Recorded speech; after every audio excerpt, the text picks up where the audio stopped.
नमस्कार, मी Rajesh Kamble 24 Maharashtra breaking news मध्ये आपलं स्वागत। आज 14 एप्रिल विश्वरत्न डॉक्टर बाबासाहेब आंबेडकर यांची जयंती आणि त्या जयंतीच्या निमित्त आपण भारतीय बौद्ध महासभेचे मावळ तालुक्याचे अध्यक्ष प्रदीप भवार यांच्याशी चर्चा करणार आहोत। त्यांना जयंतीविषयी काय वाटतं त्या संदर्भामध्ये आपण त्यांना विचारणार आहोत। तसेच कोणत्या सुधारणा व्हायला पाहिजेत, भारतीय बौद्ध महासभेच्या माध्यमातून ते काय काय काम करणार आहेत याच्या संदर्भामध्ये आपण त्यांना विचारणार आहोत। तर आपण बोलूया, आपण रवी भवार यांच्याशी चर्चा करू।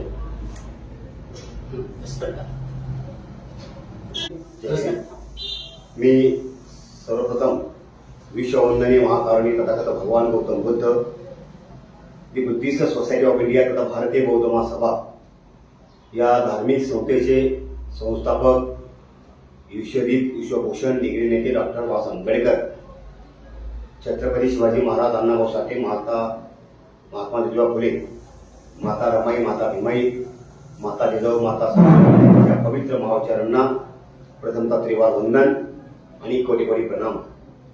भारतीय बौद्ध महासभा reporting trustee chairman advocate Subhaji जवळ साहेब, भारतीय बौद्ध महासभा राष्ट्रीय कार्याध्यक्ष, समता सैनिक दलाचे अध्यक्ष बाबासाहेब आंबेडकरांचे नातू, आमचे सर्वांचे मार्गदर्शक, आमचे सर्वांचे प्रेरणास्थान डॉक्टर भीमराव आंबेडकर साहेब, ती बुद्धिस्ट सोसायटी ऑफ इंडिया तथा भारतीय बौद्ध महासभा या धार्मिक संस्थेचे trustee chairman doctor Harish Rawalia या सर्वांच्या कार्यात त्रिवार वंदन। आज 14 एप्रिल म्हणजेच डॉक्टर बाबासाहेब आंबेडकरांचा जन्मदिवस संपूर्ण जगामध्ये नव्हे तर संपूर्ण 152 देशामध्ये बाबासाहेब आंबेडकरांची जयंती संपत आहे। आणि त्याच्यामुळं बाबासाहेब आंबेडकरांची जयंती संपत असताना तुम्हाला आम्हाला सर्वांना आनंद वाटतो की बाबासाहेब आंबेडकर जन्मले नसते तर तुमचं आमचं काय झालं असतं। परंतु बाबासाहेब आंबेडकरांनी त्यांच्या हायटेमध्ये त्यांचा जन्म झाला, जन्मापासून तर त्यांच्या महापरिनिर्वाणानिमित्त त्याला कष्ट करावं लागले, त्याला त्रास घ्यावा लागला आणि या समाजाला बाबासाहेब आंबेडकरांनी चांगल्या प्रकारचा मार्ग दिला। मार्ग देत असताना बाबासाहेब आंबेडकरांनी 1935 या वेळेला कमी घोषणा केली होती की बाबांनो, मी हिंदू जन्माला आलो परंतु मी हिंदू म्हणून मरणार नाही। म्हणून बाबासाहेब आंबेडकरांनी आपल्याला 14 ऑक्टोबर 1956 नागपूर या ठिकाणी धम्मदीक्षा दिली आणि धम्मदीक्षा देत असताना बाबासाहेब आंबेडकरांनी म्हणले होते 5 लोकांनी सांगितलं, बाबांनो, मी हा तुम्हाला धम्म तुम्हाला देतोय, परंतु तुम्हाला घेता आला तर घ्या, नसे घ्यायला तर नका घेऊ।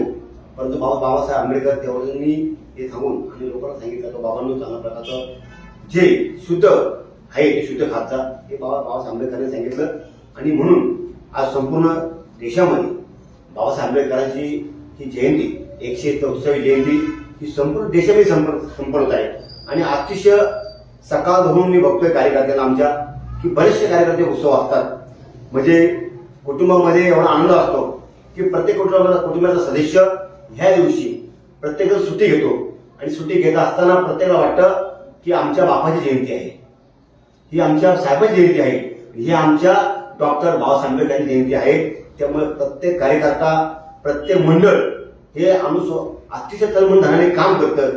जवळजवळ आज 1-1.5 महिना झालाय कार्यकर्ते कामाला लागले, 1.5 महिना झाला कंटिन्यू जे मंडळ असतील, त्यांचे मंडळ असतील किंवा सोसायटीमधून असतील, प्रत्येक जण बाबासाहेबांच्या 14 एप्रिलची वाट बघत होतं आणि तो आता दिवस आज या ठिकाणी आहे। तुम्ही भारतीय बौद्ध महासभेचं काम करता, भारतीय बौद्ध महासभेच्या माध्यमातून जयंतीच्या दिवशी तुम्ही कोणत्या उपक्रमांचा आराखडा घेता जेणेकरून समाजाला त्याच्यामध्ये काहीतरी फायदा होईल? नाही, आतापर्यंत आम्ही काही उपक्रम चालवले नाही, परंतु माझे मार्गदर्शक भारतीय बौद्ध महासभेचे राष्ट्रीय कार्याध्यक्ष आणि भारतीय बौद्ध महासभेचे रिपोर्टिंग ट्रस्टी चेअरमन सुभाजी जवळ साहेब यांच्या मार्गदर्शनाखाली आम्ही या तालुक्यामध्ये बरेचसे काही कार्यक्रम राबवणार आहोत। आणि ते राबवत असताना तुमच्या आमच्या सर्वांच्या माता मीराताई आंबेडकर यांच्या आशीर्वादानं आम्ही या तिन्ही मान्यवरांच्या हाताने आम्ही या तालुक्यामध्ये चांगलं काम करू आम्ही। आणि हे काम करणे काळजी गरज आहे, कारण की भारतीय बौद्ध महासभा ही बाबासाहेब आंबेडकरांची संस्था आहे हो, आणि ही संस्था ही वाढायला पाहिजे। मग त्याच्यामुळे काही दिवसांपूर्वी भीमराव आंबेडकर साहेब त्याप्रमाणे अडके सुभाषजी धोंडे साहेब यांची विक्री झाली. कारण त्या तालुक्यामध्ये बरेचसे काही वर्षापूर्वी भारतीय बौद्ध सभेचे गट होते, पण हे गट आता या दोन्ही मान्यवरांनी माझ्या मार्गदर्शनाने एकत्र आले आणि तेव्हापासून आम्ही या तालुक्यामध्ये आता एकत्र काम करण्याचा प्रयत्न चालू करणार आहे आणि आम्ही करणार आहोत. भारतीय बौद्ध महासभेच्या माध्यमातून नेमकं काय काम करणार आहात? म्हणजे काय करायला पाहिजे असं तुम्हाला वाटतं? काम करणं म्हणजे नक्की काय करणार? भारतीय बौद्ध महासभा असे काम करणार आम्ही की जो वर्षवास असतो, ज्या पौर्णिमा असतात, तो धम्मचक्र दिन असतो, 6 डिसेंबर असतो, किंवा शिबिरं राबवायची, श्रावणी शिबिर, त्यामध्ये बाल शिबिर, महिला शिबिर आणि श्रावणी शिबिर, मोठ्या गटाचं शिबिर. आणि मग त्यामुळे मोठ्या गटामध्ये कमीत कमी 25 ते 50 वर्षापर्यंत पुरुष किंवा हा असावा, हा भारतीय बौद्ध महासभेचा नियम आहे. आणि त्यामुळे आम्ही जेवढं आम्हाला काम करता येईल भारतीय बौद्ध महासभेत आम्ही तेवढं काम तालुक्यामध्ये करणार आहोत. खरं तर तालुक्यामध्ये म्हणा किंवा संपूर्ण महाराष्ट्रामध्ये म्हणा अनेक लोकांची अशी खंत आहे की भारतीय बौद्ध महासभेचे कार्यक्रम हे फक्त बुद्ध विहारात होतात. बुद्ध विहाराच्या बाहेर मैदानामध्ये किंवा खुल्यामध्ये असे कार्यक्रम घेतले जात नाही, असं सर्वसामान्य लोकांच्या ह्याच्यातनं असा प्रश्न निर्माण होतो. आता भारतीय बौद्ध महासभेने त्याच गोष्टीवरती काही निर्णय घेतलेला आहे का की आतापर्यंत भारतीय बौद्ध महासभेचे जेवढेही कार्यक्रम होतात तेवढे फक्त बुद्ध विहारामध्ये होतात आणि फक्त बौद्धच लोक तिथं कार्यक्रमाला असतात किंवा ऐकत असतात. इतर ठिकाणी मैदानामध्ये किंवा खुल्यामध्ये हा कार्यक्रम होत नाही, असं कारण आहे? कारण की भारतीय बौद्ध महासभा ही बाबासाहेब आंबेडकरांची संस्था आहे आणि बौद्ध धर्म हा बाबासाहेब आंबेडकरांनी आम्हाला दिलेला आहे. आणि हा कार्यक्रम विहारामध्ये शांत पद्धतीने व्हावा म्हणून हा कार्यक्रम आम्ही जास्तीत जास्त विहारामध्ये घेतो, कुठल्या मैदानामध्ये घेत नाही. शक्यतो काही ठिकाणी विहार नाही, नसलं तर आम्ही बाहेर पाटणामध्ये जाऊन कार्यक्रम घेत असतो. मग कोणाचा जलविद्या कार्यक्रम असेल, कोणाचा वाढदिवसाचा कार्यक्रम असेल, प्रत्येक गावामध्ये बुद्ध विहार आहे असं नाहीच आहे. तर काही ठिकाणी विहार असतील किंवा नसतील, जसं असेल भारतीय बौद्ध सेवेचं कसं माहिती का, जसं असेल तसं आम्ही काम करून घेतो. एखाद्याला प्राण असते विहारामध्ये तर आम्ही कदाचित त्यांच्या घरामध्ये आम्ही कार्यक्रम घेतो. हे भारतीय बौद्ध सेवेचे उद्देश आहे. अजून याच्या पुढे आता काय, आता जे तुम्ही सांगितलं मागाशी बोलले की आता आपण नवीन अजून कार्यक्रम लावणार आहे काळामध्ये, तर साधारण कशा प्रकारे याचे आता भारतीय बौद्ध महासभेचं एकीकरण झालेलं आहे आणि एकीकरण झाल्यानंतर माझे मार्गदर्शक भारतीय बौद्ध महासभेचे राष्ट्रीय कार्याध्यक्ष reporting trustee chairman Adke Subhashji Dhonde साहेब यांचे जो जास्तीत जास्त आदेश येतील त्या आदेश येऊन आम्ही तालुक्यामध्ये चांगल्या प्रकारचे काम करू. आता जे भीमराव आंबेडकर साहेबांनी इथं कार्यक्रम घेतला होता, कानेपाड्याला कार्यक्रम झाला होता, त्या कार्यक्रमाच्या नंतर मावळ तालुक्यामध्ये काही परिवर्तन झालेले दिसतंय का? हो, चांगलं परिवर्तन होणार आणि झालेलं आहे.